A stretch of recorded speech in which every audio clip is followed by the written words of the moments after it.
I was looking at that up there. One of the photos.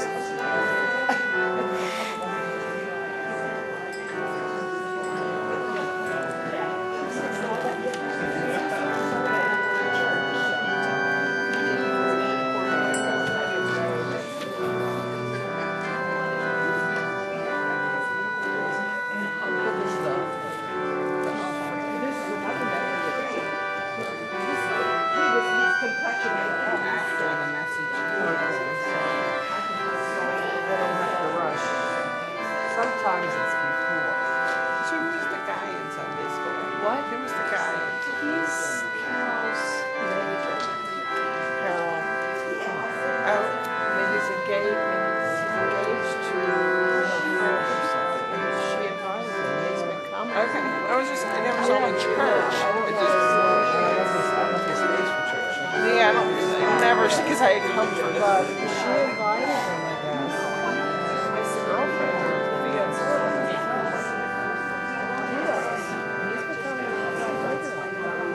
I haven't been to Sunday school since this year at all. And that's why I didn't know, like, Oh yeah, each chapter's, and this was really different, yeah. they refer. Do you know what I mean? I was I with the book, I had to know, and I was like, I understand.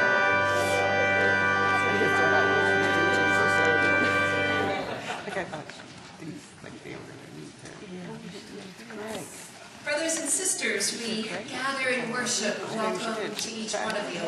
Welcome as we come into this place to receive God's love and attention.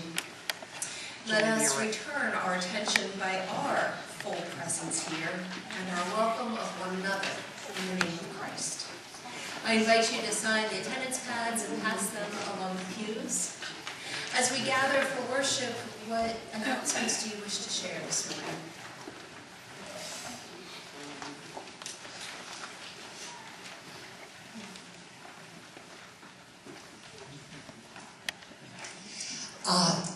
We really had a nice time last week at that potluck, and we're going to do it again. March 24, we're going to have another one, and it's a brunch this time. And I put a poster in the back for you to sign up, and I have a lot of suggestions on the poster. Everybody has their specialty of an egg dish or a French toast dish or baked oatmeal, whatever. And if you don't want to bake, there's always fruit and fruit salads and muffins. And we know Liz has a specialty of sticky buns. So come and enjoy. Think about what you're going to make.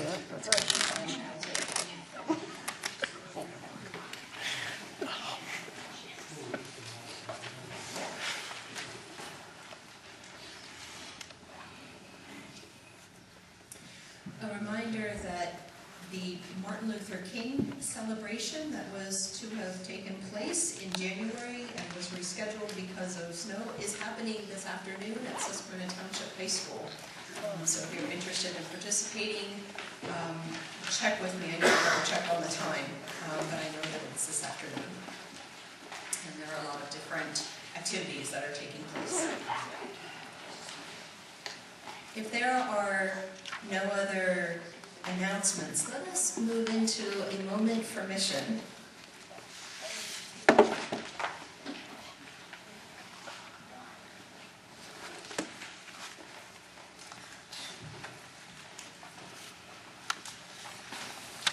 I come to you representing the Witness Commission.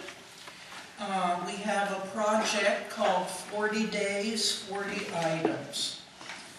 Wednesday, March 6th, is the first day of Lent. Witness Commission has a challenge for you. Each day of Lent, remove one item from your closet that you no longer wear or can't wear and put it in this trash bag, these trash bags. I have mine up here. It's not quite 40 items yet, but it'll get there. At the end of 40 days, you are to donate these items to a place that can share them and with someone who can really use them. And you don't have to bring them here. You can take them to any charity donation If you want to use the community aid box that's in the parking lot, that's a good thing because Brethren Housing gets credit for the items that are in there. And I'm not sure if they get money or they get vouchers for their residents to shop at community aid. It doesn't matter where you donate them. I would also encourage you, if you don't have 40 items that you need to get rid of, team up with somebody else. Invite a friend, not necessarily a Ridgeway person, a brother, a sister, whatever. See if you can collect, believe it or not, 40 items is a lot. I think in my bag I have 22. Granted, I gave a lot away in the process of, thinning out for the move, but you're welcome to come, take a bag, has the tag on it, and bring it back Easter Sunday or donate it before Easter Sunday. Thank you.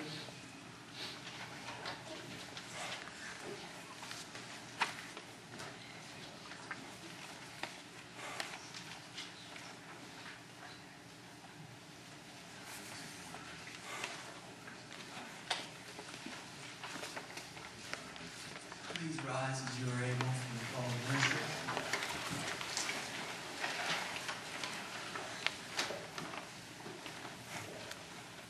The psalmist writes, "Come, let us sing to the Lord. Let us make a joyful noise to the rock of our salvation. Let us come into his presence with thanksgiving. Let us make a joyful noise to him with songs of praise. In God's hand are the depths of the earth, the heights of the mountains are his also. The sea is his, for he made it, and the dry land which his hands have formed. Come, let us worship God, who created us with love and purpose. Gather in this place in the midst of calm times and when storms rage, when we are full and when we are hungry for blessing. Bring all that you experience in life so that together we may grow in God's grace and mercy."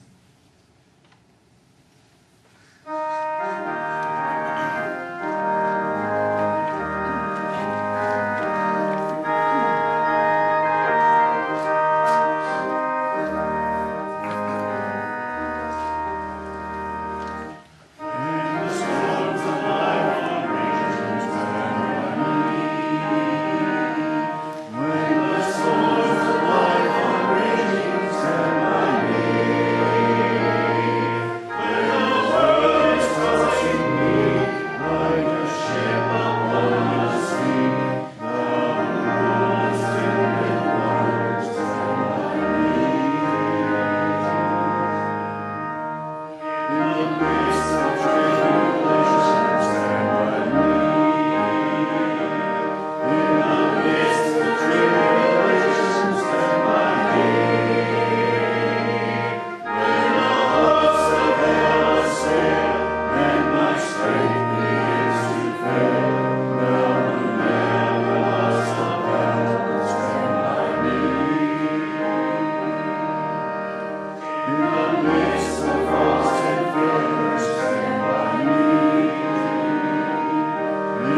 desire for us to have life abundantly. A full life includes times of struggle and doubts.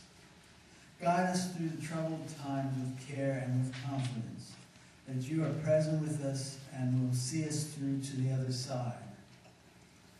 Help us to bear one another's burdens and share in one another's celebrations. Remind us always to pray, to care, and to reach out to each other, so we might travel through the times of doubts and challenges with hope leading us forward. In the name of Christ, the light of the world that guides us, we pray. Amen. Scripture reading will come from Matthew chapter 14, verses 13 to 33. Matthew 14, 13, 33 tells the stories of Jesus feeding the 5,000 and later walking on water. Before each of these events, Jesus took time out to rest and find renewal, once in a deserted place and once up a mountain.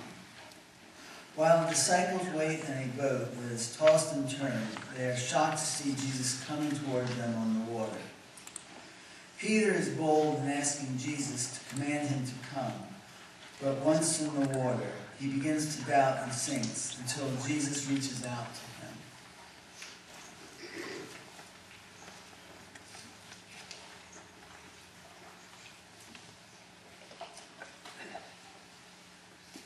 When Jesus heard the news about John, he left there in a boat and went to a lonely place by himself. The people heard about it, and so they left their towns and followed him by land. Jesus got out of the boat, and when he saw the large crowd, his heart was filled with pity for them, and he healed their sick. That evening, his disciples came to him and said, "It is already very late, and this is a lonely place. Send the people away and let them go to the villages to buy food for themselves." "They don't have to leave," answered Jesus. "You yourselves give them something to eat." "All we have here are 5 loaves and 2 fishes," they said. "Then bring them here to me," Jesus said. He ordered the people to sit down on the grass. Then he took the 5 loaves and the 2 fish, looked up into heaven, and gave thanks to God. He broke the loaves and gave them to the disciples, and the disciples gave them to the people. Everyone ate and had enough. Then the disciples took up 12 baskets full of what there was left. The number of men who ate was about 5,000, not counting the women and children. Jesus made the disciples get into the boat and go on ahead to the other side of the lake, while he sent the people away. After sending the people away, he went up a hill by himself to pray. When the evening came, Jesus was there alone, and by this time the boat was far out on the lake, tossed about by the waves because the wind was blowing against it. Between 3 and 6 o'clock in the morning, Jesus came to the disciples walking on the water. When they saw him walking on the water, they were terrified. "It is a ghost," they said, and screamed with fear. Jesus spoke to them at once. "Courage," he said. "It is I. Don't be afraid." Then Peter spoke up. "Lord, if it is really you, order me to come out on the water to you." "Come," answered Jesus. So Peter got out of the boat and started walking on the water to Jesus. But when he noticed the strong wind, he was afraid and started to sink down in the water. "Save me, Lord," he cried. At once, Jesus reached out and grabbed hold of him and said, "What little faith you have! Why did you doubt?" They both got into the boat, and the wind died down. Then the disciples in the boat worshipped Jesus. "Truly you are the Son of God," they exclaimed.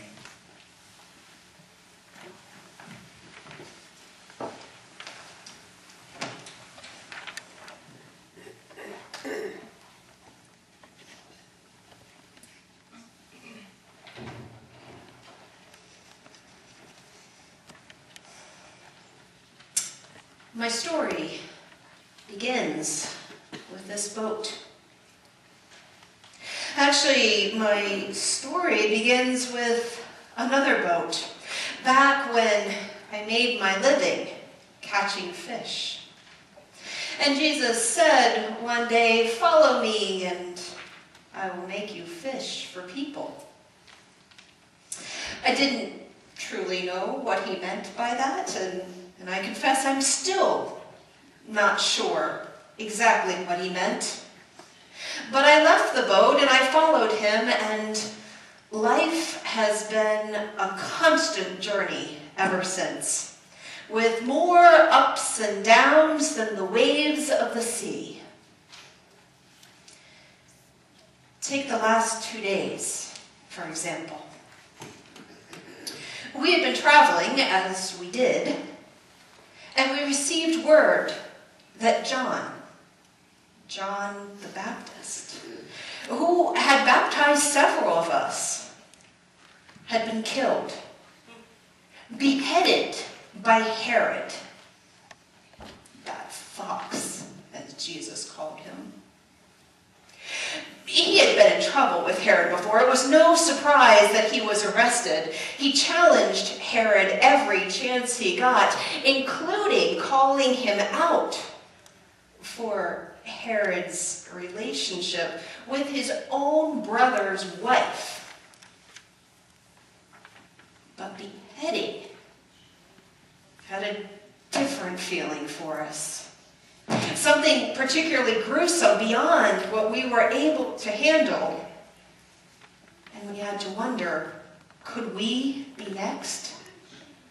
Would the same fate happen to us as had happened to John? Even Jesus didn't quite know what to say or do. Usually, he was the one who had the answers, the one who at least had a story to make us think. But he didn't say a word. He just got in a boat and left. We followed along, but not before a crowd who seemed to follow us wherever we went, who still follows us wherever we go,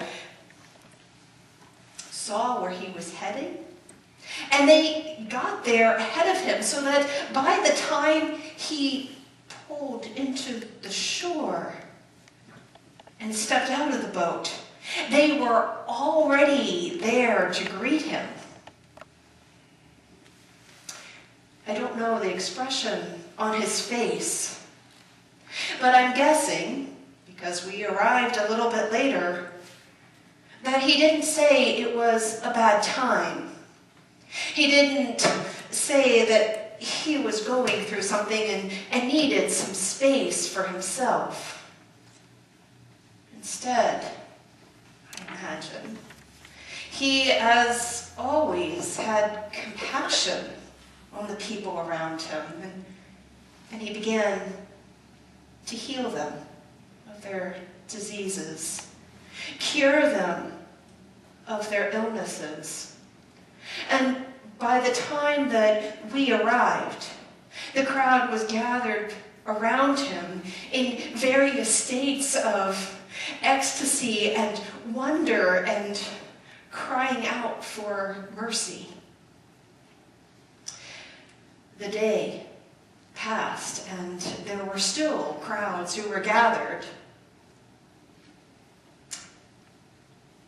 The rest of us thought it was about time that they went home. It had been a long day. It had been an emotional day. We still needed to process what was going on. And so we went to Jesus and said, they've been paying attention to you. They see the authority in your voice. You've done good work here. Isn't it time that you send them on home and let them get something to eat? Jesus said, you feed them. Us? We were not prepared for a picnic. This was neither the time nor the place for us to have food, even if we had it, to share it with a crowd. We just wanted some intimate space and time with Jesus, some chance to to see what was going on, to let our emotions settle a little bit. But we knew enough not to question Jesus when he told us to do something.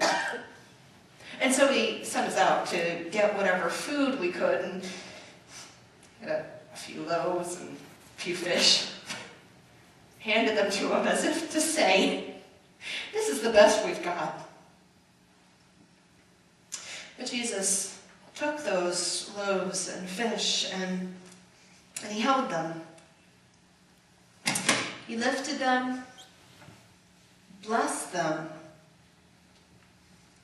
broke them and gave them to us, saying, you give them something to eat.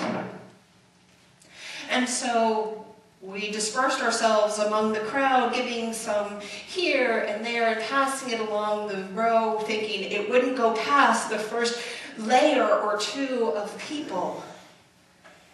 But as we were distributed among the crowd, it continued to last and last and last.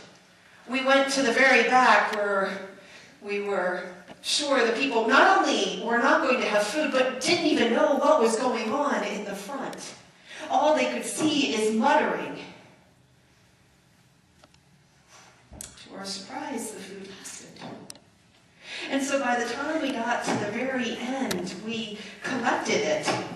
Leftovers. 12 baskets worth. There were more leftovers than there were when we started. To put it simply, it was the most amazing thing I had ever experienced. I had seen Jesus cure or heal people, but usually it was one or two people here and one or two people here, a small crowd perhaps, but this crowd was more than 5,000 people. And all of them were fed, not only physically, but they had been fed spiritually. They had received healing.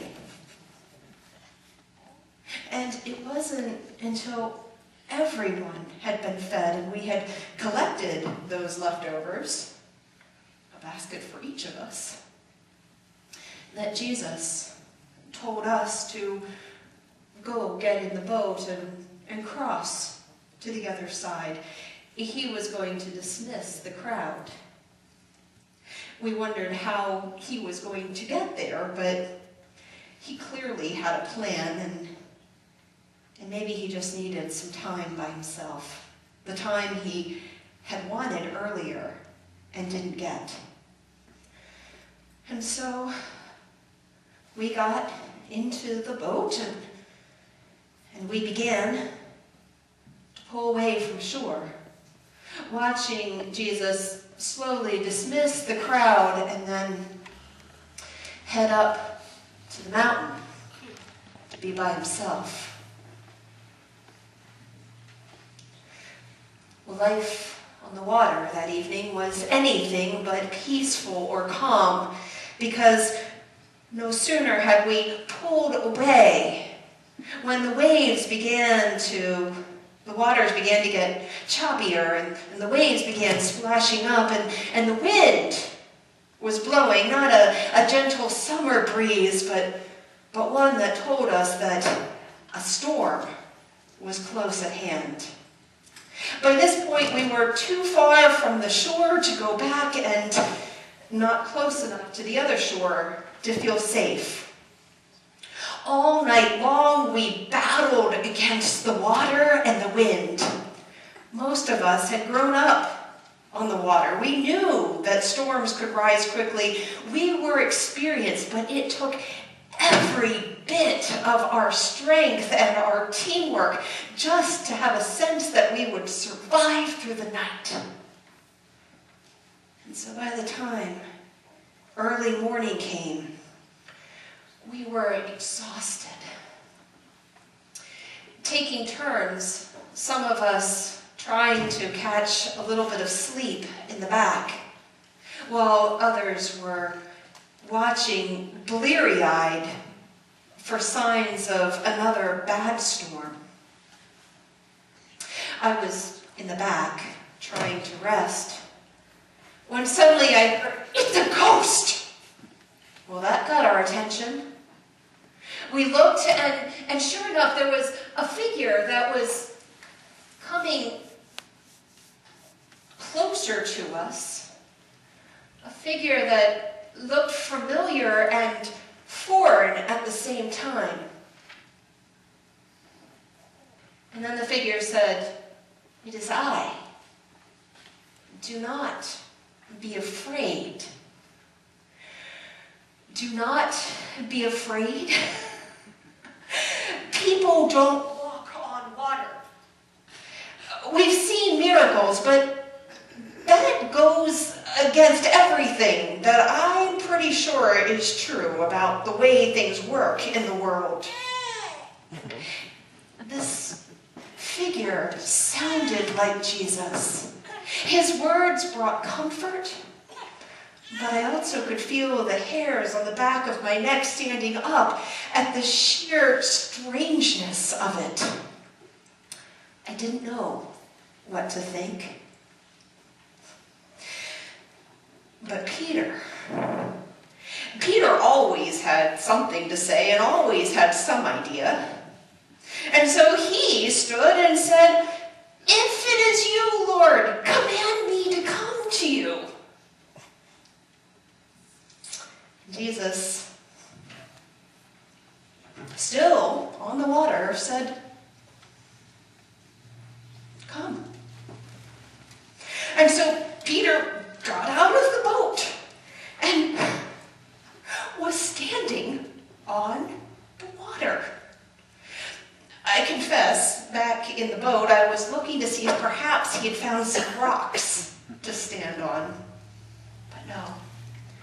He took a few steps, carefully, and then more boldly, walking toward Jesus, staying on top of the water, not sinking. And just as we thought how amazing it was, a wind blew and either disrupted Peter's concentration, or he began to overthink it, or began to doubt, and he began to sink. So that he cried out, "Lord, rescue me." In that moment, a lot of things happened at once. Jesus reached out, pulled Peter up, and together they got in the boat, and he said, "You of little faith, why did you doubt?" And the winds stopped completely. It was as if none of the things that we had experienced over the last 2 days had happened at all. It was just Jesus and us in the boat on the way to the next destination. We crossed the sea, and Jesus went on to heal others at Gennesaret. A completely different story. But here I find myself wondering, what did he mean? "You of little faith, why did you doubt?" Was it directed at Peter or at each of us? Was it doubt that it would be Jesus walking towards us? Was it doubt to be able to stand on the water? Was it doubt that in the midst of everything we were experiencing, that everything was going to be okay? While we were tossing about in the boat, Jesus had gone to the mountains. It made me think we had experienced great heights and depths over those days. We were plummeted by news of John's death. And then we saw the miracle of the fish and the loaves, and our spirits raised to heights we didn't think were possible. Back in the boat, we thought we might lose our lives. And then when Jesus arrived, we didn't know what to. And then Peter walked on the water, and we thought anything was possible. And then he began to sink below the water. And if you know anything about the water, it is a place of swirling chaos. Nobody knows what's in the depths of the water. We went from the heights of holy places, a mountain, to the depths of unknown. And then back in the boat. And although I am on solid ground now, I'm not sure that I feel any more confident of this ground that I tread upon than I had been when I was in the boat. What am I to do with this story? The feeding of the crowd was one thing, but this walking on water, could it have been a dream inspired by our exhaustion? Did it really happen that way? And furthermore, did Jesus truly walk on the water? Does it matter if his feet got wet? Did he sink a little bit, like stepping into something that supports your weight but leaves a mark? Did he feel the wind whipping against him, the waves crashing against him? And does that make a difference in how I understand who he is? This one who controls nature itself, who inspired us to immediately bow down and worship. This God of wonder present in Jesus. I think it does make a difference to know that his feet got wet too. Just like it made a difference that he needed space to figure things out. That he too was grieving John's death. John, who was his relative.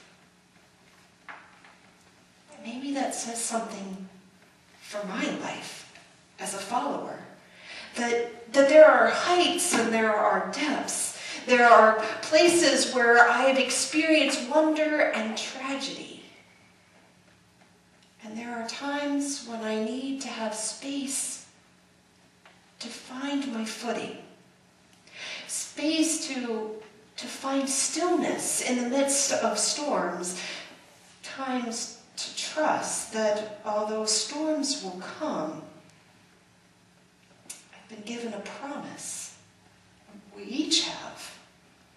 That Jesus will reach out his hand. And whether that hand is giving loaves and fishes to feed a physical hunger, or pulling us out from waves that threaten to overcome. Either way, there is a promise that what we need in the moment, we will receive. Can we trust in that? Can we believe it to be true? Between the heights and the depths, and the ordinary places where we simply walk on our way from one place to another, this is both the invitation and the challenge. Do you believe that Jesus will walk with you? Where do you find peace and calm for your spirit? A place of balance in the midst of all that life has to offer. In the boat, on dry land, wherever the journey takes each one of us, may we know that place of sure footing. And now on to the next journey. Peace be with your spirit.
We are called to fulfill the needs of the world, serve Christ by serving others.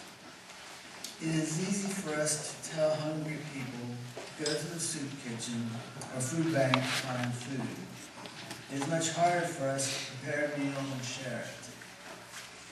We are called to witness that all of us are God's children, and we are called to love our neighbors as ourselves and witness to Christ in the world by our own words and deeds. There are many ways to respond to God's faithfulness, love, and mercy in our lives. We come now seeking to be faithful disciples of Jesus and to respond to God through our tithes, gifts, and offerings.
God, for all you have given to satisfy our needs.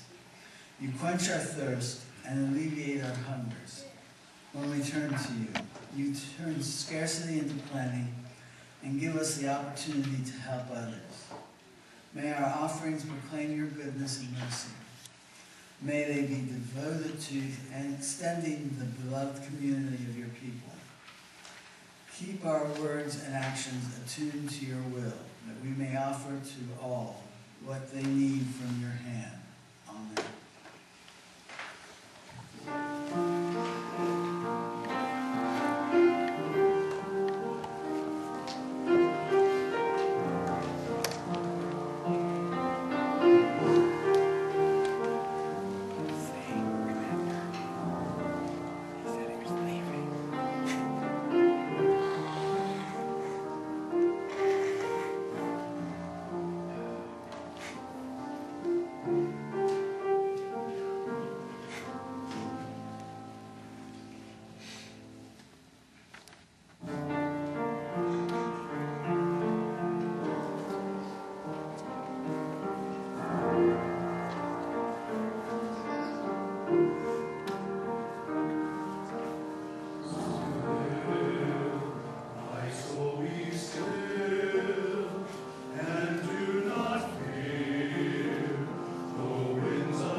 all life, present with us in creation around us, present with us in friends and family, present with us in strangers, and even those from whom we would not expect to see your goodness. God of all life, you are with us, each of us, guiding us, leading us, offering us your peace. Help us as people of faith, as your children, to hold fast to the peace that you have given us through Christ. Help us to hold on to that faith and that peace when storms rage, when winds blow, when we know that we are out of control. Help us to trust in you in times of sorrow, in times of grief and mourning. Help us to trust in you when we hear you beckoning for us to follow, to take risks, to be adventurous. Help us to trust in you when you call us to stand by another's side. As we lift these prayers, these joys, these concerns, these ups and downs of life, continue to bind us together as your people. Continue to fill us with your spirit that strengthens us for the journey. Continue to go. Help us to go with your spirit leading us in this place, from this place, into wherever we find ourselves. Let us go with the hand of Christ, walking beside us, offering us sustenance, offering us strength, offering us direction. For we pray in his name. Amen.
Also give us strength for the journey. Confidence in the message we have received and the message we have to share. May you go forth with the peace of Christ, trusting that God will hold your hand, rescue you in times of danger, lead you in paths of righteousness.